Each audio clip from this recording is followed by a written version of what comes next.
وہ انسان جو ہے اس کی زندگی یہ 30 35 40 50 60 70 80 برس نہیں ہے، اس کی زندگی بہت طویل ہے، بہت طویل ہے۔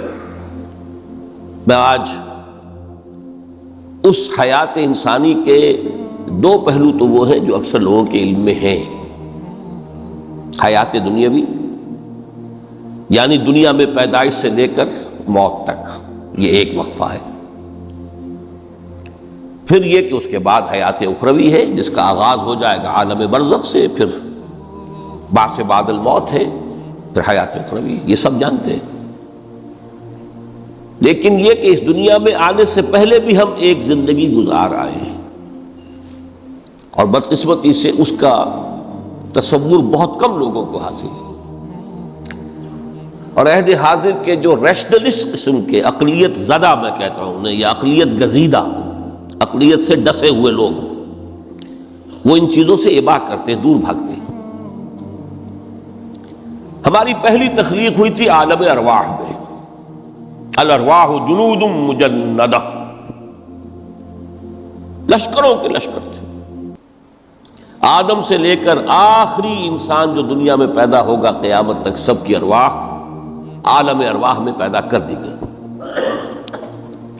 وہاں عہد لیا گیا، الست بربکم قالوا بلا، کیا میں تمہارا رب نہیں ہوں، مالک نہیں ہوں؟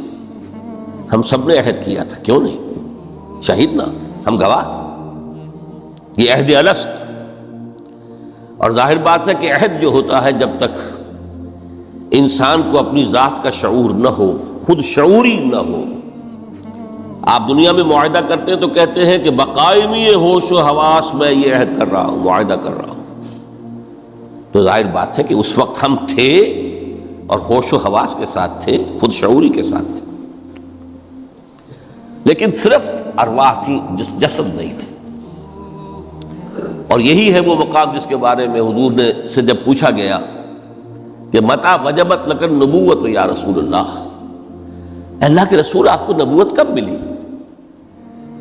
تو آپ نے فرمایا والآدم بین الماء والطین، ابھی آدم کا حیولہ جو ہے ابھی گارا گوندھ ہی رہا تھا، پانی اور گارے کے درمیان ہی تھے آدم، کہ میں اس وقت بھی نبی تھا۔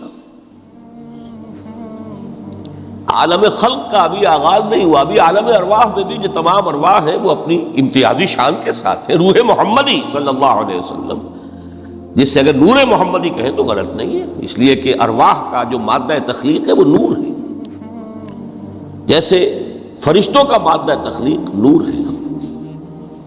مسلم شریف میں حضرت عائشہ صدیقہ رضی اللہ تعالی عنہ سے روایت موجود ہے، اللہ نے فرشتوں کو نور سے پیدا کیا۔ روح، فرشتے روح ہیں، ارواح ہیں، روح القدس، روح الامین،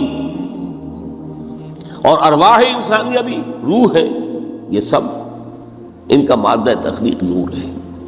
اس وقت ہم پیدا کیے گئے، صرف ارواح کی شکل میں ہم سے عہد لیا گیا اور پھر سلا دیا گیا۔ یہ پہلی موت تھی جو ہم پر وارد ہوئی ہے اس دنیا میں آنے سے پہلے، اس لیے کہ سورہ مومن کی ایک آیت میں فرمایا گیا ہے کہ جہنم میں لوگ جو ہیں فریاد کریں گے، ربنا امتنا اثنتین واحییتنا اثنتین فاعترفنا بذنوبنا فهل الی خروج من سبیل، اے اللہ تو نے ہمیں 2 مرتبہ مارا، 2 مرتبہ زندہ کیا، تو اب 1 مرتبہ اور صحیح، کیا یہاں سے نکلنے کا بھی کوئی راستہ ہے کہ نہیں؟ اتنے مراحل سے تو ہمیں لے کر آیا ہے، ایک مرحلہ اور سی۔ تو یہ 2 موتیں کون سی ہیں؟ پہلی موت وہ تھی جب ارواح کو موت کی نیند سلا دیا گیا۔ پھر عالم خلق جسے آج سائنٹسٹ کہتے ہیں، جس کا نقطۂ آغاز ہے بگ بینگ، عالم ارواح اس سے پہلے کی شے ہے، اس تک سائنس نہیں پہنچ سکتی، وہ سائنس سے ماوراء ہے۔ لیکن جہاں سے سائنس شروع ہوتی ہے وہ عالم خلق کا آغاز ہے، بگ بینگ سے۔ وہ پھر مختلف مراحل، تنزل کے مراحل بھی آئے، ارتقاء کا مرحلہ بھی آیا، تفصیل میں جانے کا موقع نہیں ہے۔ بہت سے تنزلات کے مراحل اور بہت سے ارتقاء کے مراحل طے کر کے آدم تیار